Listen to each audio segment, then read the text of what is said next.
Hello, bienvenue sur Artefact, le podcast qui parle de photos, mais aussi de tous les métiers créatifs. Je suis Elisa et j'ai créé ce podcast pour qu'on se sente moins seul dans le monde de l'entrepreneuriat. Ce monde n'est pas toujours tout rose. Aujourd'hui, je suis avec Elsa, une amie artiste et modèle qui a été une des premières personnes à me faire confiance dans mes projets artistiques. On va parler de son parcours, des erreurs à ne pas faire quand on se lance en auto-entreprise et comment il est important de se préparer au pire pour s'attendre au meilleur. Je m'appelle Elsa, j'ai 22 ans et je suis customisatrice de sneakers, de vêtements. Et à côté de ça, je suis modèle. Ok. J'ai envie de raconter comment on s'est connus. Donc je t'ai contactée sur Instagram en 2020. C'est ça. Ça date déjà. Pour un de mes premiers projets où j'avais des lieux et c'était l'aéroclub. Donc t'as accepté de faire ce projet alors qu'on était en décembre, il faisait super froid. Et après s'en est suivi où je t'ai proposé des projets de plus en plus farfelus, où il faisait jamais très chaud. La piscine à 10 degrés, tu t'en souviens. Et je crois que le dernier qu'on a fait, c'était au Salon de la Photo en 2022, où j'ai donné un workshop avec Sigma et t'étais la modèle. Il y avait aussi celui des nénuphars également. Et il y a eu... Ah non, le plus récent, c'était celui des nénuphars avec David, où je t'ai mis dans l'eau, évidemment, dans une rivière. Oui, à force. Voilà. Et du coup, aujourd'hui, je t'ai invitée parce que je sais que tu as vécu beaucoup de choses dans ton entreprise, dans ta vie entrepreneuriale. Et je me suis dit que c'était sympa de le raconter pour montrer que la vie dans l'entrepreneuriat, c'est clairement pas tout rose, pas toujours des gens qui nous veulent du bien. Exactement. Donc je voulais parler de ça avec toi. Quand on est dans une entreprise tout seul, qu'est-ce qu'il faut éviter ou en tout cas, à quoi il faut faire attention? À quoi tu n'as pas fait attention, toi? Moi, il faut savoir que ça fait déjà 6 ans que je fais mon métier et que je l'apprécie toujours autant. Là où je dirais qu'il faut vraiment faire attention, c'est la confiance qu'on accorde aux autres. Ouais. C'est-à-dire qu'en fait, il n'y a que toi qui connais ton projet et qui te donnera à fond dans ce projet-là. Les autres sont juste des prestataires, on va dire ça comme ça. Ouais. Et du coup, là où j'ai fait mes premières erreurs, c'est d'avoir fait trop confiance aux autres. Ouais. Donc, ce qui fait que j'étais pas toujours convaincue du résultat, ou alors je me faisais escroquer pas mal d'argent. Ouais. Moi, j'ai souvent tendance à donner ma confiance très vite. Parce qu'en fait, vu que je mets toute mon âme dans mes projets, comme toi, les gens que j'invite sur mes projets, pour moi, ça me paraît évident qu'ils vont faire la même. Malheureusement, pas toujours, en fait. Il y a des personnes qui, par contre, comprennent ta vision des choses et vont se donner autant que toi. Mais il y a aussi ces personnes-là que parfois, on ne fait pas forcément attention parce qu'on se dit c'est pas humain, c'est pas humain en fait de faire espérer autant une personne et que derrière on est là pour un intérêt financier ou après, c'est pas autre. Que c'est pas humain, je pense que c'est des gens qui manquent de conscience personnelle et professionnelle. Parce que c'est humain en fait d'être con. Enfin, d'être con. Oui. D'être malhonnête, c'est un trait humain, malheureusement. C'est juste qu'il y a des humains qui ont une conscience professionnelle et d'autres pas. C'est vrai. On va dire. Et malheureusement, j'ai vécu pas mal de belles choses, mais aussi de mauvaises choses. Et c'est de ça que on va parler. Oui. Enfin, du coup, comment on se protège quand on débute une activité et qu'on n'a pas envie d'avoir justement de faire les premières erreurs que toi tu as pu faire, de trop faire confiance? Comment on pallie à ça? Parce qu'en fait, quand on est tout seul, on a forcément envie de s'entourer un petit peu quand même. Parce que ça fait trop peur tout seul. Puis même dans le temps, quand tu es tout seul, c'est dur de garder le mental. Le mental, en fait, en tant que créatif, il est jamais au beau fixe. Déjà, dans mon cas à moi, j'aurais dû en parler directement avec mon père qui était déjà dans l'entrepreneuriat. Donc il y a quand même plus de 50 ans en fait d'expérience dans l'entrepreneuriat. Et première chose, j'aurais dû en parler avec mon père. Si on a la chance d'avoir un parent qui était déjà un peu dans l'entrepreneuriat, ou même en parler avec un proche à soi, où on sait qu'on peut lui faire confiance, ça m'aurait évité beaucoup d'erreurs. Mais comme je suis quelqu'un de têtu, je voulais faire les choses par moi-même, alors que quand tu commences une activité, même si ça fait 6 ans, c'est quand même encore récent. Oui. Donc, première chose. Ensuite de ça, faut pas négliger toute la partie juridique. C'est-à-dire, il faut qu'il y ait des contrats, faut qu'en fait tout soit carré. Tout ce qui est possible, en fait, pour être au maximum le truc, quoi. C'est ça, pour être protégé en fait juridiquement, et que s'il arrive quelque chose, on sait jamais, et en fait toi derrière dans ton activité t'es protégé.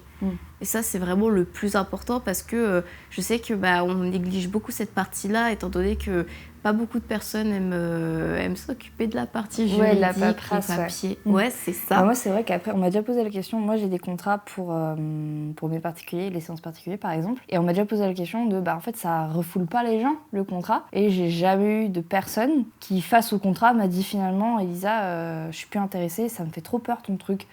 En fait, moi, tous les gens qui m'ont contacté pour faire une séance, ils ont réglé la compte et le contrat après. En fait, c'est un signe de sérieux. À partir du moment où il y a une personne qui se dégonfle face au contrat, c'est que de base, elle comptait pas forcément te respecter, quoi. Ou ça la gêne que ce soit encadré et ça sent pas bon. Ça sent pas bon du tout quand c'est comme ça. Donc à éviter, et du coup, ça permet de se protéger et de trier déjà. En fait, ça fait un premier tri finalement. Genre un client qui veut pas signer un devis mais qui veut quand même que tu travailles. Non. C'est qu'il comptait pas te respecter par la suite et justement, ça te permet de faire un tri. Un premier tri, ouais. Et aussi d'être déclaré dans ton activité, c'est extrêmement important.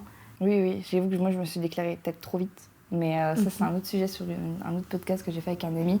Moi, je l'ai fait un peu trop vite. J'ai pas réfléchi en fait à la création de l'entreprise. Je l'ai faite parce que c'était simple. Je l'ai créée sur un coup de tête, quoi. Alors que j'aurais pu prendre plus le temps, plus me renseigner. Et surtout qu'il y a beaucoup d'avantages.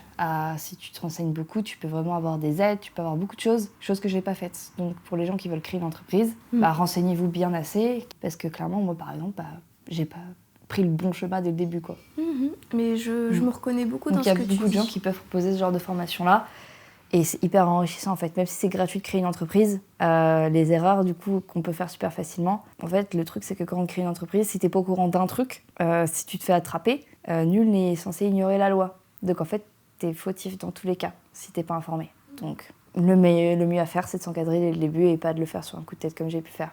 Je me reconnais dans ce que tu dis parce que j'ai fait exactement la même chose. Je me suis déclarée très très vite en tant qu'auto-entreprise.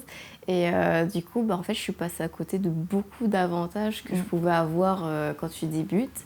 Et je le savais pas. La même. Juste après, du coup, j'aimerais que tu me racontes ta pire arnaque. J'en ai une qui me vient en tête. C'est l'une des pires. Je travaillais en tant que prestataire de service pour faire de la customisation. Et en fait, il faut savoir que j'ai travaillé du coup 4 mois là-bas. Et je me suis aperçue au bout de 1 mois et demi, en fait, 2 mois que... en fait, cette marque-là te payait d'abord ton premier mois pour que tu sois en confiance vis-à-vis d'eux. Et en fait, entre-temps, moi, j'ai eu énormément d'échos de salariés qui travaillaient là-bas, mais qui n'étaient pas payés. C'était des vendeurs... Salariés? Ouais, c'était des salariés. Déjà... Pourtant, un salarié est beaucoup plus protégé qu'un prestataire de service. Je me dis, si le gars, il te paye pas... Totalement. C'est important de se renseigner sur ses droits, mais je peux comprendre aussi des gens qui vont pas jusqu'au bout du processus, parce que moi, personnellement, je suis pas allée jusqu'au bout. J'ai commencé. Heureusement, ça s'est très vite réglé. Mais ça, c'est parce que j'étais bien entourée, et notamment de ma famille. Pour revenir là-dessus, en fait, 2e mois, je n'étais pas payée. 3e mois, je n'étais pas payée non plus. Et 4e mois, je n'étais pas payée. Donc pendant 3 mois, en fait, je n'avais pas de salaire, en fait. C'était bénévole. Exactement. C'était du bénévolat. Et en fait, ils me cherchaient plein d'excuses pour gagner du temps. Et à chaque fois, ça fonctionnait parce que j'étais un peu naïve. Et surtout que j'osais surtout pas en fait rentrer en conflit, mais je me sentais prisonnière en fait, même si j'étais pas salariée, j'étais prestataire de service. Et le pire, c'est qu'en fait on me demandait de faire j'étais pas payée, mais on me demandait encore plus de travail parce que on était de base 3 customisateurs et à la fin il n'en restait qu'un, donc c'était moi. Et du coup, je me sentais un peu prisonnière. Il y avait aussi mon image. Je sais pourquoi, en fait, je voulais pas partir. Enfin, pas partir. Si, je voulais partir, mais je me sentais prisonnière. C'est parce qu'en fait, déjà, j'avais une date, en fait, à respecter. Déjà, donc j'étais obligée de respecter ça. Et en fait aussi, il y avait mon image personnelle et je ne voulais vraiment pas que les gens en fait me lient. Cette entreprise-là qui ne respectait même pas les clients, donc les volait. Moi, j'étais prisonnière parce que j'avais très peur que les gens en fait pensent que j'avais cette même éthique. Alors que j'ai toujours respecté les clients, j'ai toujours fait en sorte que de les rassurer surtout. Parce que même en tant que client, tu es confronté à beaucoup d'arnaques envers les influenceurs qui vendent des produits sur Instagram, enfin les réseaux sociaux. Oui, ils vendent tout et n'importe quoi. Voilà, c'est ça. Et en fait, en tant que client, tu es confronté à beaucoup d'arnaques, même les faux sites par exemple.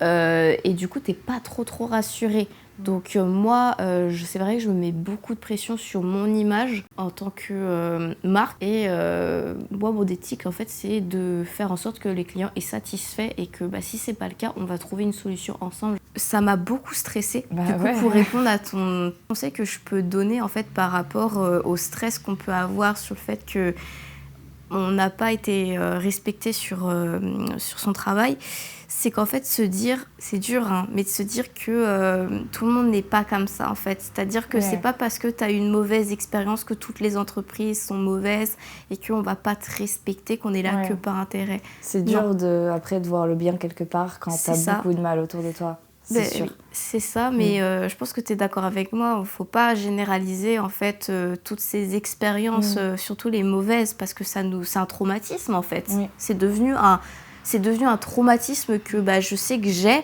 et que parfois je le vois même avec des personnes qui sont correctes avec moi. Et j'ai toujours un petit peu cette peur de est-ce qu'il est là par intérêt, est-ce qu'il va réellement me payer à la fin. J'ai ce traumatisme-là et j'essaie de me guérir. Il faut essayer de se dire, faut se protéger déjà tout ce qui est en termes juridiques. Essayer de ne pas se fermer des portes en fait aux opportunités. Parce qu'à être comme ça, tu peux te fermer des portes. Tu peux refuser des choses où les gens en face sont sérieux. C'est ça. Et toi, tu as juste peur. Parce que c'est un autre truc aussi gros que le premier qui t'a arnaqué. Et du coup, tu te dis, ils sont tous pareils. Et oui, c'est ça, et il faut se préparer mentalement. J'en avais parlé avec un homme qui a, pareil, plus de 50 ans d'expérience dans l'entrepreneuriat et qui, franchement, pèse. En fait, tous les ans, il se dit, OK, ça va m'arriver. C'est peut-être pas bien de se dire ça, mais il faut se préparer au pire pour s'attendre au meilleur.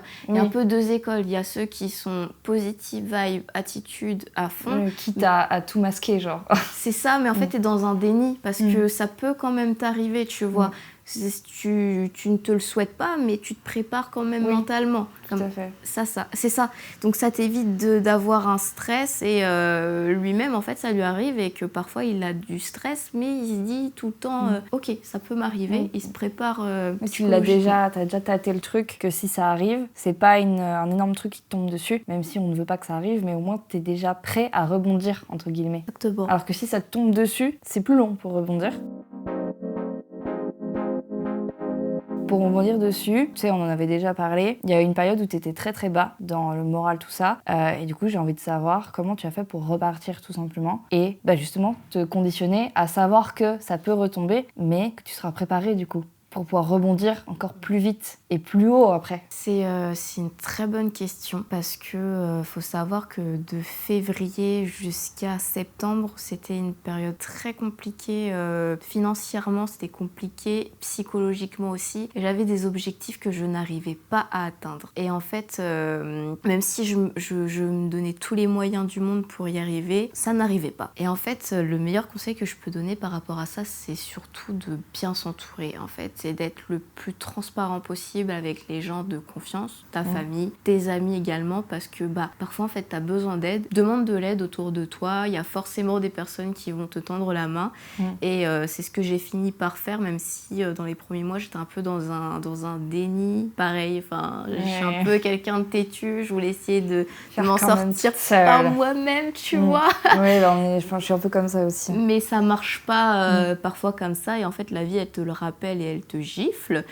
Et du coup, même pendant cette période-là, j'avais des belles opportunités, mais en fin de compte, ça ne continuait pas. Donc, c'est un peu des opportunités masquées, on va dire. Ouais, ou bien, oui, ça partait pas, ça faisait pas un effet boule de neige, quoi. C'était un truc unique où il y avait pas, ou du moins tu voyais pas le potentiel sur le moment, en fait. C'est ça. Et du coup, ça me faisait retomber dans mes travers. Et en fait, j'ai commencé à comment dire, franchement, c'est peut-être hyper cliché, mais j'ai continué à croire en moi et je me suis dit, ok, à chaque problème, en fait, il y a sa solution et de toute façon, même si on vit une mauvaise période dans sa vie, ça va s'arrêter à un moment donné ou un autre. Enfin, la vie, c'est pas tout noir, c'est pas tout rose non plus, c'est un mix des deux. Et en fait, je me disais tout le temps, ok, cette période-là, elle va prendre fin à un moment donné ou un autre. Et du coup, j'ai commencé à taffer sur des stratégies, à commencer à me remettre en question sur mon business, à me dire, ok, pourquoi ça fonctionne pas? Et c'était en plein été.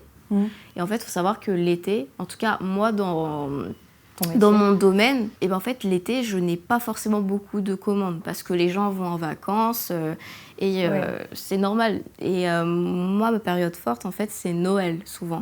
Parce que les gens cherchent des cadeaux pour Noël. Donc, du coup, ça rentre dans mon domaine d'activité, de proposer ces services-là. Et en fait, j'ai commencé à m'intéresser à sortir de ma zone de confort. J'ai commencé à sortir de ma zone de confort, à proposer des services beaucoup plus variés. C'est pour ça que j'ai commencé à proposer la customisation sur les vêtements. Et là, justement, on s'attaque à un marché qui est le luxe. Sans oublier celui qui n'est pas forcément du luxe, donc ça fait 2 marques. Donc la deuxième, elle est en plein développement, donc c'est un projet qui me tient énormément à cœur et j'ai su bien m'entourer. Et en fait, c'est pour dire que là, pour le moment, ça se passe très bien. Et même si il se peut qu'à un moment donné, ça retombe, je serai déjà préparée à l'amont. Et encore une fois, il faut vraiment bien s'entourer. Et surtout, continuer à croire en soi. Parce que c'est ça, l'entrepreneuriat, je pense que c'est pareil de ton côté. C'est-à-dire qu'il y a des périodes où ça va super bien marcher pour toi. Et il y a des périodes où, en fait, c'est un creux et c'est totalement normal. C'est se remettre en question, faire des projets personnels. Parce qu'en fait, c'est là où il y a des creux. C'est là qu'il faut pouvoir créer pour continuer à alimenter son book. En tout cas, dans les métiers créatifs, pour nous. C'est là où, justement, il faut montrer ce que tu sais faire. Pour tout simplement attirer plus de gens qui ont envie de voir ce que tu fais ou qui ont envie de te faire travailler. Tous les moments sont bons à prendre, finalement. C'est juste que quand t'es en creux, tu penses pas comme ça. Tu te dis pas c'est un bon moment à prendre, tu broies juste du noir. Mais au moins, c'est bon à savoir. Et tu sais, il y a un truc aussi que j'ai remarqué, c'est que quand tu es dans un instant de survie, justement, parce que quand tu es auto-entrepreneur, c'est une aventure, et que en fait, tu peux compter que sur toi pour justement gagner ton argent, en fait, c'est souvent quand tu es dans des périodes de survie qu'en fait, tu sors des choses incroyables. Oui, c'est là que tu débloques des trucs. C'est ça. Ouais. Alors que dans le confort, en fait, c'est pas forcément là qu'on crée le mieux. Non, c'est dans la survie, j'ai l'impression. Et du coup, je me dis, c'est important d'avoir justement ces creux parce que t'as des idées fabuleuses qui te sortent de nulle part. Et justement, quand t'es en période de creux, c'est un truc que j'ai appris, c'est qu'il faut vraiment se protéger financièrement, dans le sens où il faut mettre de côté, tu vois, au cas où il se passe quelque chose. C'est pas ce que je faisais, c'est-à-dire que c'était un peu la vie d'Aloca, hein. Je vivais, je vivais le moment présent parce que je me disais, je sais pas à quel moment, peut-être que ma vie va s'arrêter, je sais pas, tu vois. Dépense tout, quoi. C'est ça, c'était un peu la vie d'Aloca, tu vois. J'ai bien profité, hein, j'ai kiffé. Oui, ouais. Tu vois, ça m'a permis d'aller en Thaïlande, au Japon, mais c'était incroyable. Mais c'était vraiment la vie d'Aloca. Et en fait, je me suis dit, non, en fait, faut avoir un juste milieu. Tu doser un peu, ouais. Tu vois, tu peux pas non plus que stocker ton argent et pas vivre, justement. Faut savoir vivre, mais il faut savoir aussi avoir un petit peu d'argent de côté au cas où il t'arrive quelque chose. Et il faut en sécurité, quoi. C'est ça. Et du coup, chose que je faisais pas et que j'ai appris au bout de 6 ans.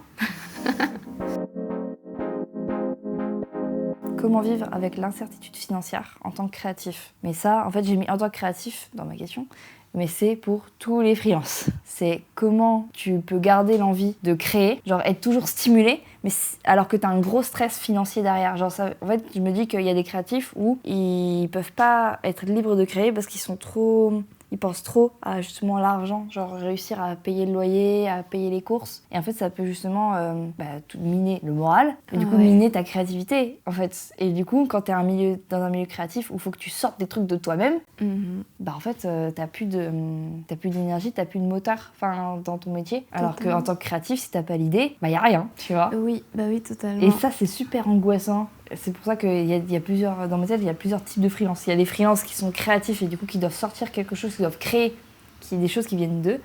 Et les freelances qui proposent un service, mais qui est service, genre, je sais pas, accompagnement, où il n'y a pas forcément de créativité, c'est surtout du savoir-faire. Et du coup, eux, ils n'ont pas d'incertitude là-dessus. Parce qu'en fait, en tant que créatif, tu as forcément des moments de creux. Comme les moments, mais des creux d'inspiration, tu vois. Tu peux pas t'inspirer constamment, tout le temps.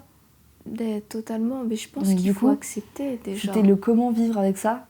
Et je sais même pas si j'arriverai à répondre à la question, mais c'est juste que on vit tous avec ça, et c'est ok. Et il y en a certains qui doivent faire des plus longues pauses que d'autres. Pour le moment, je me mets pas trop de pression à créer des projets. Alors qu'il y a une période où, dès que j'en finissais un, il fallait que j'en crée un autre tout de suite. Ça me stimulait. Ça me stimule toujours, mais c'est juste que c'est plus long à mettre en place. Donc du coup, je me laisse ce moment de creux pour développer un autre projet qui est là, le podcast. Et du coup, en fait, c'est tout aussi enrichissant finalement. Mais c'était pas un stress justement de finir un projet, après fallait que tu penses à un autre, d'en créer en fait constamment. Si, le fait que je voulais pas avoir de creux entre chaque projet. C'était stressant, non? En fait, je pense que moi, de mon côté, je me mets pas de pression par rapport à ça non plus. Parce que, en fait, des périodes de creux où t'as pas d'idée, ça arrive à tout artiste, à tout créatif, en fait. Et il faut l'accepter, c'est comme ça, parce que, de toute manière, tu vas pas te forcer à avoir des idées. Mais tu peux pas. Non, c'est impossible. C'est un des seuls trucs où, tu peux te mettre dans des conditions, mais chaque personne est inspirée différemment, tu vois. Pour finir ce podcast, j'ai une anecdote beaucoup plus positive, c'est-à-dire que même si des fois tu tombes sur des mauvaises personnes, faut savoir qu'il y a des personnes actuellement qui bossent avec moi et je les remercie infiniment d'être là parce que y a du respect, ils sont corrects et puis on s'aide énormément et je vois qu'ils sont pas là par intérêt, ils sont pas là pour profiter et des fois c'est super important de s'entourer justement. Il y a une personne avec qui je bosse énormément en ce moment, c'est Vigo et Aliou. Et en fait, je sais qu'ils m'ont énormément épaulée dans mes projets, voire même ils en ont fait beaucoup plus que ce que je demandais de base. Et en fait, ça m'a enlevé un poids énorme en termes de stress parce que ils ont les bons mots pour atténuer ce stress-là. Et puis, même, il y a des choses qu'ils savent faire que moi, je ne sais pas forcément faire. Et ça se complète quoi. C'est ça et je sais que je leur fais totalement confiance. Comme j'ai dit, en fait, il y a des bonnes personnes et il y a des mauvaises personnes et il faut pas généraliser tout le monde. Et justement, je remercie en fait la vie de me les avoir mis sur mon chemin parce qu'avant il y a eu plein de gens mauvais. C'est ça. C'est ça et puis en fait ils me permettent d'évoluer dans mon domaine et que je sais que grâce à ces personnes-là et puis à d'autres, je peux encore plus évoluer, tu vois. Merci. C'est un très beau message pour terminer. Du coup merci beaucoup d'avoir accepté mon invitation. On se retrouvera pour un prochain épisode. Salut!